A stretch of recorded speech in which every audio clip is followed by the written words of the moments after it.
Good afternoon. You are watching AnewZ. I'm Bakhtiar Hasanov, and let's see the top stories. Donald Trump visits United Arab Emirates on Middle East tour, focusing on economic cooperation. A trilateral meeting between Turkey, the United States and Ukraine has begun in Istanbul. Germany and the UK signed a defense agreement in Berlin to deepen military cooperation.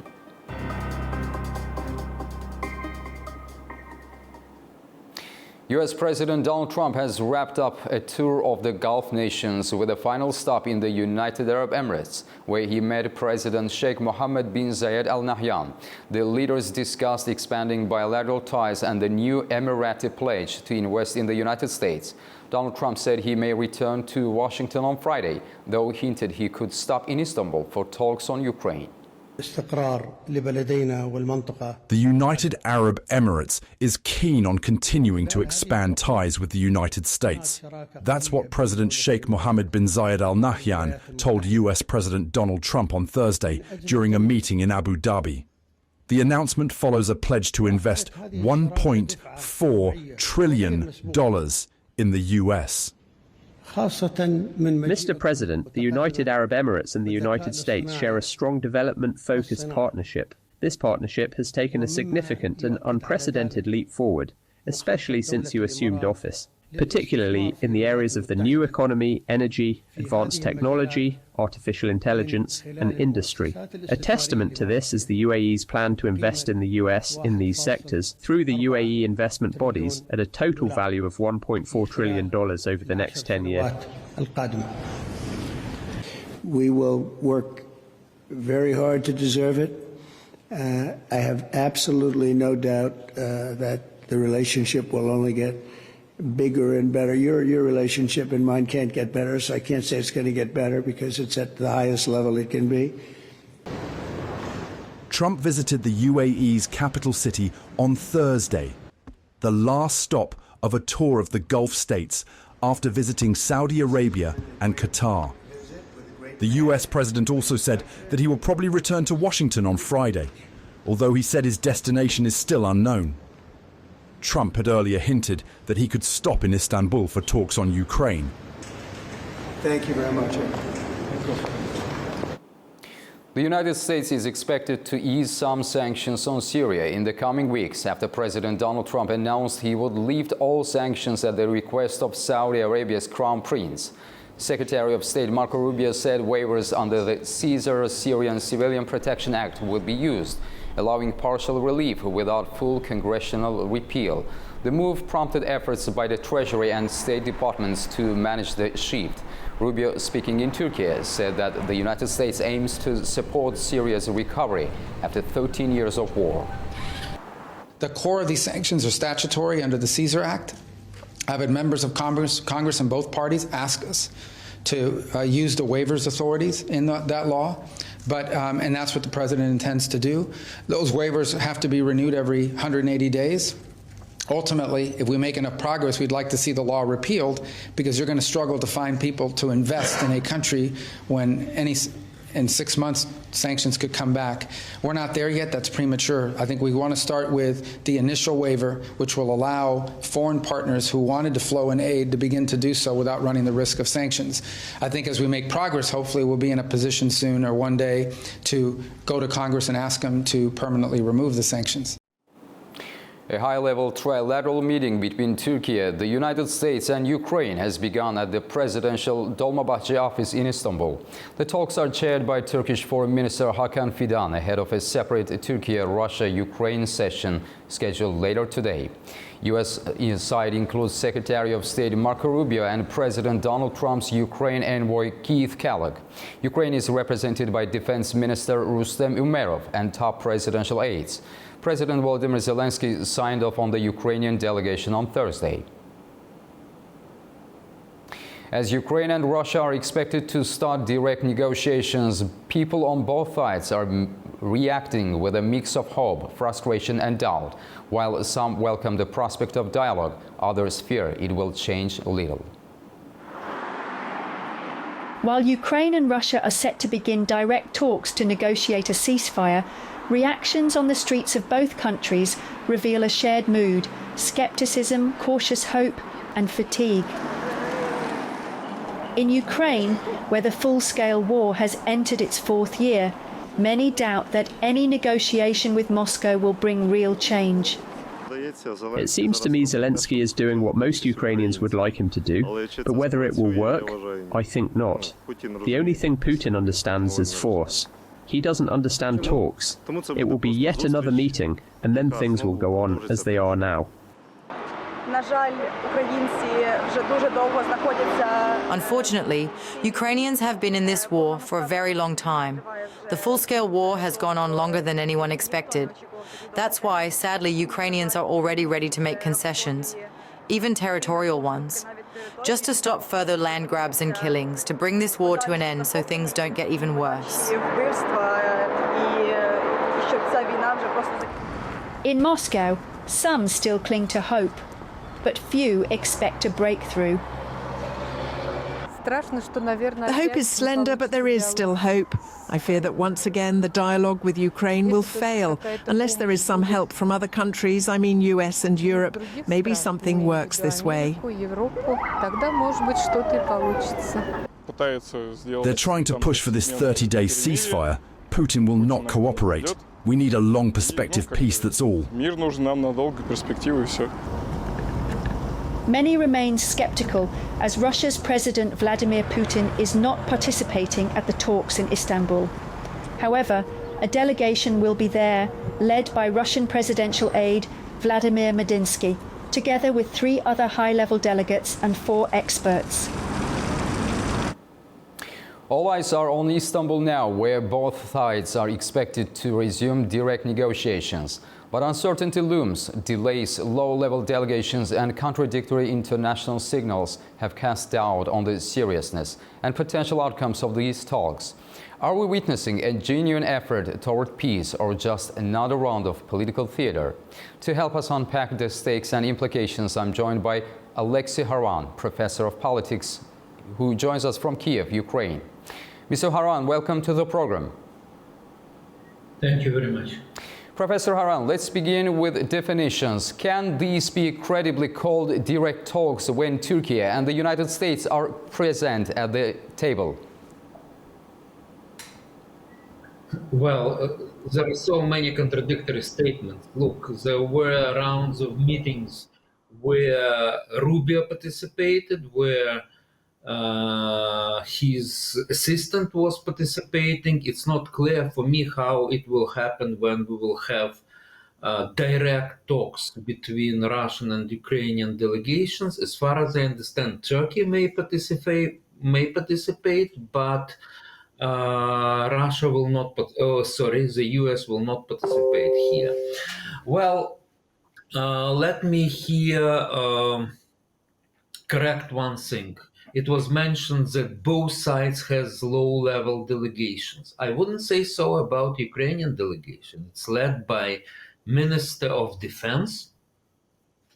It's high representation. And first Minister of Foreign Affairs. First Deputy of Minister of Foreign Affairs. So it's a level. While on the Russian side, yes, I would say it's low-level delegation with no credentials. So I think it reflects the Russian approach to these negotiations. They need it for, just for a smoke screen to continue pressure on Ukraine and to continue bombardments of Ukraine. That's why Putin doesn't agree to a ceasefire, even 30-day ceasefire. So I think his tactics is very clear. He doesn't want real negotiations, he doesn't want ceasefire, but he would like to use the smoke screen of negotiations to say, look, I am willing to do it. Don't increase sanctions at me. And at the same time, he will continue to attack Ukraine both on the ground but also in the air.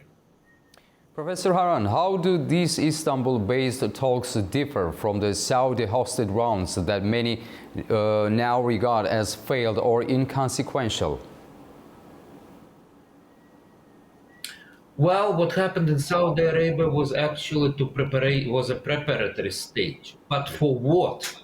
Again, as I mentioned, this is not real negotiation. That's the belief we hear in Ukraine, and it's shared by our European allies. It's not real negotiation because there's no desire from Putin. Why?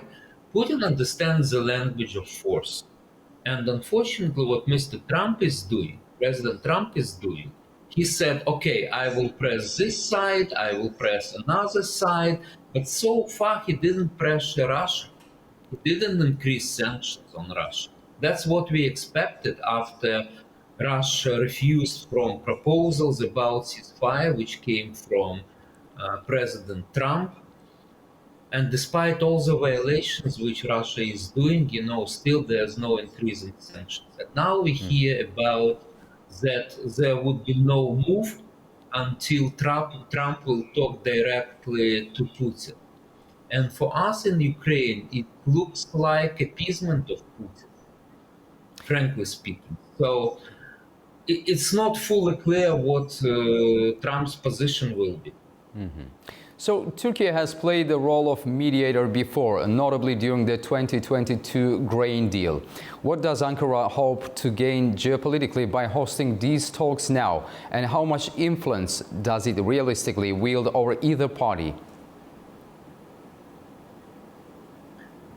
Well, yes, you mentioned mediating role in grain deal. By the way, the UN also participated as mediator. So it was helpful. The role of President Erdogan was helpful when we were talking about exchange of prisoners. That was really important for us. But frankly speaking, here I am not sure. They may create conditions. For meeting, we have a platform, we need to understand each other. But again, nothing will be done without decision of Putin. Without statement from Putin, okay, I agree to ceasefire, which is not now, seems visible. Again, we need to put pressure on Putin. Pressure could be made by the United States and by European allies of Ukraine. European allies actually said they wouldn't bring sanctions on Russia. But we understand that without the U.S., there would be many loopholes. Professor Haran, thank you very much for talking to AnewZ. We appreciate your time. Thank you. The opening plenary session of the European Political Community is taking place in Albanian capital Tirana. The theme of the European Political Community, or EPC Summit, is New Europe in a New World Unity, Cooperation and Joint Action. The summit brings together leaders from 47 countries, including the EU states and others, such as the UK, Turkey and Ukraine. The talks are set to revolve around European security, economic resilience and youth empowerment.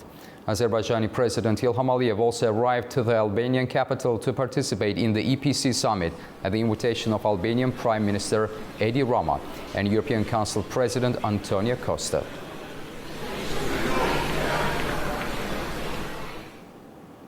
In our last context talk show ahead of this year's European Political Communities Summit today, Orkan Amashov discussed the EPC's inaugural forum in Prague in 2022, when Armenia and Azerbaijan recognized each other's territorial integrity. Vlad Olteanu is a political analyst from Brussels who shared his insights on what we can expect from the 6th EPC Summit being held in Tirana in Albania. I don't think that there will be many tangible outcomes. I think there will be many discussions, and it will be a start in the direction of the dialogue. As you mentioned very correctly, EPC is EU plus. It is EU plus Turkey, it is EU plus UK, it is EU plus many other countries in the European space. It is very clearly EU plus zones in Europe which actually are of high interest to the European Union, and that may include the Balkans, but that definitely does include the Caucasus area. So clearly, it is a very important moment for the leaders to be able to discuss directly, even if for not long. It doesn't last long. The subjects are many. Security is one of the top subjects, but so is the economic resilience, so is the economic innovation and sustainability, so is the energy and discussions around the energy. So there are very important subjects, and I think it is a place for dialogue. We shall see probably decisions, but not necessarily at the EPC, but rather later. So in the weeks and months following the EPC, we should see some of the decisions being made and implemented, starting to be implemented within the European continent. Germany and the UK signed a defense agreement in Berlin to deepen military cooperation, including work on a long-range precision strike weapon. German Defense Minister Boris Pistorius and UK Defense Secretary John Healey said the deal builds on the 2024 Trinity House Agreement. Both criticized Russian President Vladimir Putin for skipping the Russia-Ukraine peace talks in Istanbul, with Healey calling it a clear sign Putin isn't serious about ending the war.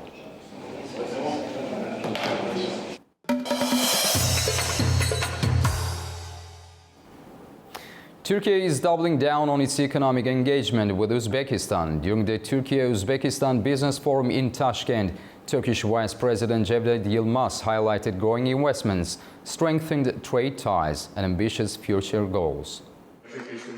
Turkey will continue to expand its investments and trade relations with Uzbekistan. That's according to Turkish Vice President Cevdet Yılmaz. Speaking at the Turkey-Uzbekistan Business Forum in Tashkent, Yılmaz noted that nearly 1,900 Turkish companies are currently operating in Uzbekistan. These companies have invested a total of $5.6 billion, employ thousands of people, contribute significantly to public finances, and export goods from the region. Yılmaz emphasized the deep-rooted historical and cultural ties between the two nations, stating that the ancient Silk Road bridges built by their ancestors have today evolved into a modern foundation of cooperation. He said he credited the strong, sincere and trust-based relationship between Turkish President Recep Tayyip Erdogan and Uzbek President Shavkat Mirziyoyev for the recent acceleration in bilateral cooperation. According to Yılmaz, this leadership synergy has provided a solid basis for expanding collaboration across various sectors. The Vice President also confirmed that the 8th Term Joint Economic Commission concluded successfully, with agreements involving both public institutions and the private sector. A major outcome was the expansion of the Preferential Trade Agreement, aimed at covering more goods and boosting overall trade volumes. He said that steps are also being taken to improve bilateral and transit road transport, specifically by eliminating the need for transit permits. Yılmaz said that harmonizing bureaucratic processes and physical infrastructure will lower costs and enhance the competitiveness of private companies. While trade between the two countries currently stands at $3 billion, Yılmaz acknowledged that this figure remains below potential. The target, he said, is to increase it to $5 billion in the short term and eventually reach $10 billion, driven primarily by the private sector, with governments ensuring a conducive environment for businesses. The forum also saw the signing of the 8th Term Joint Economic Commission Protocol and a comprehensive 82-article action plan. This agreement spans several strategic sectors, including trade, investments, transportation, energy, agriculture, and industry. Uzbekistan is preparing to bring its companies to global markets. The country is one step away from joining the World Trade Organization. Our Fariza Kalimurzana has the latest. President Shavkat Mirziyoyev has instructed the government to accelerate Uzbekistan's accession to the World Trade Organization. He has called for the adoption of about 15 legal acts and updates to several key laws. Officials have also been told to finish talks with 9 WTO member countries that Uzbekistan has not negotiated with before by the end of this year. Uzbekistan entered the active phase of WTO accession in 2023. Since then, there have been full working group meetings where experts addressed over 500 issues. Bilateral negotiations were held with 33 countries and 24 of those have already been successfully concluded. As part of the preparation, significant work has been done to align national legislation with WTO standards. This includes the adoption of certain new laws, 10 presidential decrees and resolutions, 19 cabinet resolutions, and 10 interdepartmental regulations. In a major shift, the exclusive rights of 6 state-owned enterprises have also been eliminated. The WTO currently includes 166 member countries and regulates about 98% of global trade. Uzbekistan's membership application is still under review, and accession talks actually began in 1994 but were put on hold and only resumed in 2020. Experts say that WTO membership could significantly boost the country's exports, unlocking nearly $6 billion in untapped potential. That includes $600 million each in clothing and fruit exports and $400 million in cars and auto parts. The World Bank estimates that joining the WTO could raise Uzbekistan's GDP by 17% within 5 to 7 years, largely thanks to growth in the service sector. That's especially important for a landlocked country like Uzbekistan, where service exports can make a big difference. Historically, accession to the WTO is a time-consuming process. For example, China took 15 years, while Russia needed 18. The more complex country's legal and policy framework, the longer it tends to take. But Uzbekistan is aiming to finish the process by the 14th WTO Ministerial Conference, which is scheduled for 2026 in Cameroon. Fariza Kalimurzina, AnewZ, in Almaty, Kazakhstan. The Comprehensive Free Trade Agreement between the Eurasian Economic Union and Iran officially came into effect. The agreement eliminates tariffs on approximately 90% of goods exchanged between Iran and the Union's member states Russia, Belarus, Kazakhstan, Kyrgyzstan, and Armenia. Analysts project that this deal could boost mutual trade volumes to $12 billion in the near term and potentially up to $18 to $20 billion within 5 to 7 years.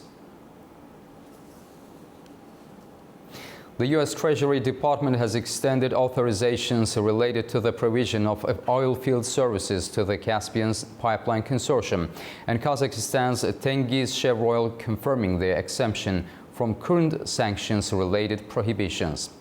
CPC is the largest route for transporting oil from the Caspian region to global markets. The main pipeline, stretching 1,500 kilometers, connects oil fields in western Kazakhstan to the Russian Black Sea coast, where oil is loaded onto tankers via the CPC's marine terminal. Major shareholders of the consortium include Russia, Kazakhstan, Chevron, Lukoil, ExxonMobil, Rosneft's joint venture, and Shell. An Afghan delegation is in Tajikistan for meetings on the Central Asia-South Asia power transmission project meant to the Kyrgyz and Tajik energy systems with Afghanistan and Pakistan. Our Tamim Bahiz has the details. A high-level Afghan delegation led by Dr. Abdulbari Umar, the CEO of the Afghanistan Breshna Shirkat, the country's national power utility, is in Tajikistan this week to participate in a crucial regional meeting on the Kasa 1000 project. The meeting, hosted in the capital city Dushanbe, brings together key representatives from Tajikistan, Kyrgyzstan, Afghanistan and Pakistan, along with international partners such as the World Bank, the Islamic Development Bank and other global institutions. The Kasa 1000 project is one of the most ambitious regional power transmission initiatives, aiming to deliver surplus hydroelectricity from Central Asia to energy-hungry South Asia. The 1,300-kilometer transmission line passes through Afghanistan, making it a central player in the project. During the meeting, participants are reviewing the current status of the project, discussing obstacles and developing strategies to fast-track implementation. The agenda includes technical evaluation, updates on construction progress and financial planning. The Afghanistan Breshna Shirkat reaffirmed its commitment to completing and commissioning the project with continued support from international financial institutions. Beyond energy, Kasa 1000 is expected to strengthen political ties and boost sustainable development across the region. This is Tamim Bahis in Kabul for AnewZ. That's all we have for now. Thank you for watching and stay tuned to AnewZ.